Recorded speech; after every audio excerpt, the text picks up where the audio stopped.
Empezamos. El Ministerio de Salud declaró emergencia focalizada en 135 hospitales públicos. Esta decisión le permitirá a esa cartera de Estado adquirir 123 tipos de medicamentos que son esenciales para evitar mortalidad de pacientes, especialmente con enfermedades catastróficas. Hay una situación de desabastecimiento que está causando riesgo de mortalidad. Por ello, el Ministerio de Salud declaró este miércoles en emergencia focalizada a 135 hospitales públicos a nivel nacional. Enfocada a la adquisición de medicamentos en el menor tiempo para garantizar la atención de la salud de los pacientes en las diferentes casas de salud del Ministerio de Salud Pública. En esta emergencia, que tendrá una duración de 60 días, se priorizará la compra de 123 medicamentos. Son fármacos que están destinados a patologías que tienen alto riesgo de mortalidad, como los oncológicos, los fármacos vitales, esenciales, pseudoanalgésicos y otros fármacos que se utilizan para enfermedades catastróficas. Y para evitar la corrupción en estos procesos de compra que ya se ha evidenciado en ocasiones anteriores, dicen las autoridades que la adquisición esta vez será centralizada. Está previsto que este abastecimiento de medicamentos se desarrolle en un periodo de aproximadamente 5 meses. Las compras se harán aquí en planta central del Ministerio de Salud Pública y nosotros distribuiremos a las diferentes unidades de salud. Solo quien ha tenido un familiar internado en un hospital público del país sabe lo que esto significa. Que un médico o incluso el guardia salga con una lista a pedir insumos y medicinas porque allá adentro no hay. Todo mandan a comprar, hasta guantes, jeringuillas. Mire que me toca hacer exámenes, me toca hacer afuera. Los pedidos pueden ser varios y a lo largo del día, desde guantes y jeringas que resultan un gasto menor, hasta medicamentos más específicos que se convierten en un desembolso no esperado y peor aún, no disponible. A mi nieto lo van a operar, hasta el catéter nos mandan a comprar. Uno que más le toca, si no ver de donde no hay, pues para poder comprar lo que falta. Uno se las ve de donde pueda para conseguir, así sea una pastilla para el hijo. Otro de los hospitales del Ministerio de Salud Pública, conocido también por su constante desabastecimiento de medicinas, es el Hospital de Guayaquil, Abel Gilbert Pontón, en el suburbio. Varias veces remodelado, varias veces declarado en emergencia e intervenido para solucionar problemas que sigue arrastrando. No hay medicinas ni insumos. Y me mandan a hacer unos exámenes y me cuestan $60. No hay insumos, no hay reactivos, mandan a hacer exámenes afuera, las medicinas ahorita, ¿ven? Ahorita voy a comprar, no hay nada, no hay ni siquiera un catete, no hay cloruro de sodio, ni para poner un suero. Mire, casualmente aquí llevo como $22 gastados todos los días para la diálisis. Problemas que siguen afectando a los que menos tienen. 110,000 jóvenes graduados de bachillerato se quedan fuera del sistema educativo superior cada año en el país. Para buscar reducir esta brecha, el gobierno realizó el lanzamiento del Plan de Educación y Formación Técnico Profesional. Este fue el regalo que le hizo una estudiante de la Unidad Educativa Cotacache al presidente de la República. Lo hizo durante la presentación pública del Plan de Educación y Formación Técnico Profesional, como una clara manifestación de que es posible fomentar el desarrollo del talento humano cualificado de forma temprana. Esta iniciativa, que corresponde a una estrategia conjunta entre la Secretaría de Educación Superior, el Ministerio de Trabajo y el Ministerio de Educación, cuenta con 6 ejes, 22 estrategias y 100 acciones para el corto, mediano y largo plazo, pues tiene una proyección para el 2030. Optimizar recursos, contribuir para el incremento de la productividad y competitividad del país y mejorar las opciones de calidad de vida de nuestros estudiantes. El plan pretende beneficiar a cerca de 283,000 estudiantes de bachillerato técnico y 114,000 estudiantes de carreras técnicas y tecnológicas de educación superior al año. Necesitamos que confíen en nosotros y que nos den acceso a oportunidades reales. El talento humano tiene que ser rescatado en nuestra juventud. Según datos que maneja el Ministerio de Educación, más de 184,000 estudiantes entre 14 y 18 años están fuera del sistema educativo y cerca del 10% de los jóvenes de entre 15 y 17 años no estudian ni trabajan. Muchos estudiantes eligen su especialidad en los últimos años de escolaridad, perdiendo la oportunidad de fortalecerse desde antes con su trayectoria, poniendo foco en lo que más les interesa y en lo que más les gusta. En medio del evento, el presidente de la República reconoció que las cifras del sistema educativo son alarmantes, pues aunque 200,000 estudiantes se gradúan cada año, solo hay 90,000 cupos en las instituciones de educación superior. De allí que anunció que la próxima semana acudirá personalmente a la Asamblea Nacional para entregar el proyecto de reformas a la Ley de Educación Superior, para crear universidades libres que extiendan su oferta educativa.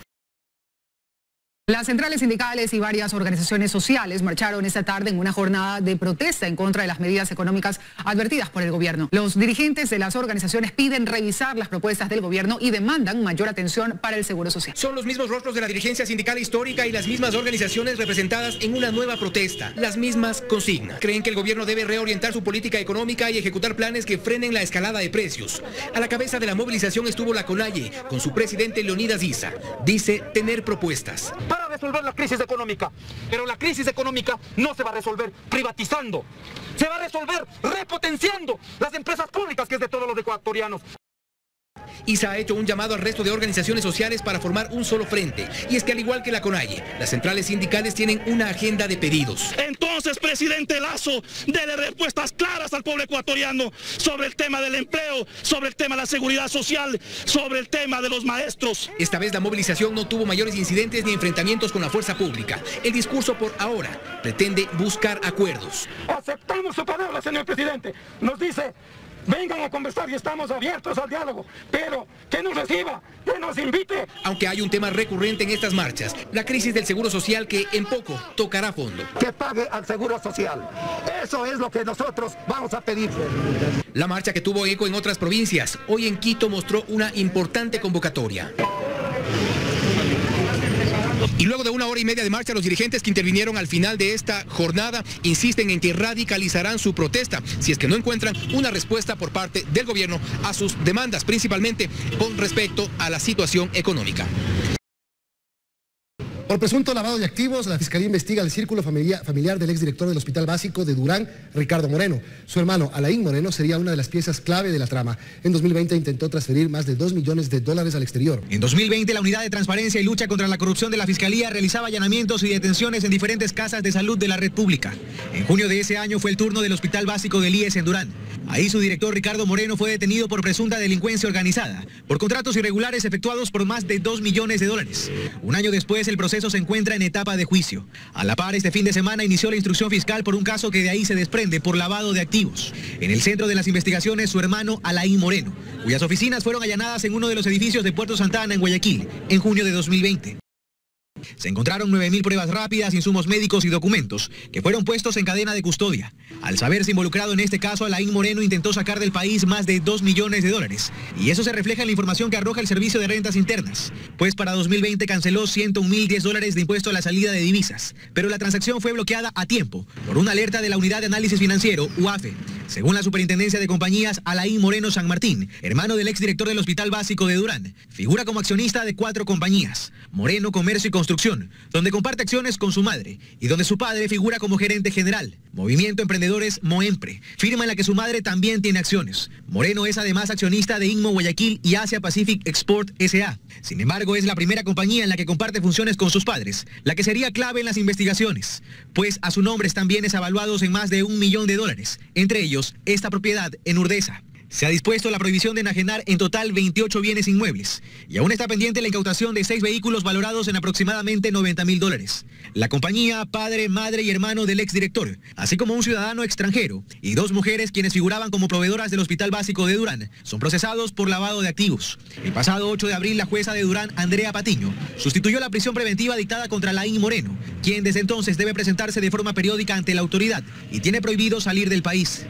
El presidente Guillermo Lasso ratificó que no derogará el decreto que elimina progresivamente el subsidio a los combustibles y anunció que la focalización para los transportistas estará listo en 2 meses. Sobre la focalización de subsidios a los combustibles. No vamos a derogar el decreto de los combustibles, no lo vamos a hacer, porque eso le causaría un grave daño al Ecuador. Yo quiero explicarles personalmente y decirlo. Si lo derogamos, se cae lo que hemos avanzado en materia económica y de imagen internacional. No digo que no vamos a focalizar el subsidio, lo vamos a hacer en los próximos 2 meses. Sobre un club de deudores de la Corporación Financiera Nacional. 50.000 empresas en el Ecuador. Sí, y hay un club de deudores chiquititos, solo 1.600 han recibido crédito. Y claro, 2, 3 créditos inmensos, que ténganlo por seguro que lo vamos a cobrar, porque hay activos, hay patrimonio, y no podemos seguir con este cuento y esta figura de ir renovando y renovando crédito. Macrocrédito. Un agricultor pequeño no tiene acceso, pero un vivaracho tiene acceso a $75 millones de la Corporación Financiera, que no los pagan y que solo pagan intereses. Eso va a cambiar. Sobre un crédito privilegiado para Emelec. Pero no puede ser posible que yo llegue aquí y diga, a ver, a mí me gusta tal equipo de fútbol, así que señores, de dinero público ustedes van a auspiciar a mi equipo favorito. Eso es un acto de corrupción. Y le da un crédito desde un banco público a ese equipo de fútbol que nunca lo pagan. Emelec, el presidente tiene que decir ese señor Meme. Eso, en mi opinión, es un acto de corrupción. Sobre la reforma tributaria, que hay muchos que se llenan la boca de representar a los pobres y trabajar por los pobres y pagan 0 de impuestos. 0. Unos que han sido candidatos a la presidencia de la República, que ni siquiera tienen domicilio tributario en el Ecuador, pagando 0 de impuestos. Y otros que declaran ganar $1.500 al mes y solamente en el estudio de los hijos, con todo derecho lo tienen, en el colegio más caro del Ecuador. Entonces hay cosas que no empatan en este país. En Nueva York, la vicegobernadora Kathy Hochul se dirigió por primera vez al estado que encabezará tras la renuncia del gobernador Andrew Cuomo por acusaciones de acoso en su contra. Hochul aprovechó para marcar distancia. I think it's very clear that the governor and I have not been close, physically or otherwise, and I'm going to stand right here. At the end of my term, whenever it ends, no one will ever describe my administration as a toxic work environment. La demócrata de 62 años hará historia como la primera mujer en ser gobernadora del estado. Tiene amplia experiencia en la política local, fue congresista y ha pasado 6 años como vicegobernadora. Sobre ella opina un legislador latino. Voy a apoyarla 100%. Nosotros tenemos mucho trabajo que hacer, particularmente cuando en los últimos meses más ha estado preocupada esta administración por defender al gobernador y su futuro político que resolver los problemas que impactan a los neoyorquinos. Hochul dijo que habló con Cuomo, quien le aseguró completo apoyo para una transición ordenada de poder en estas 2 semanas.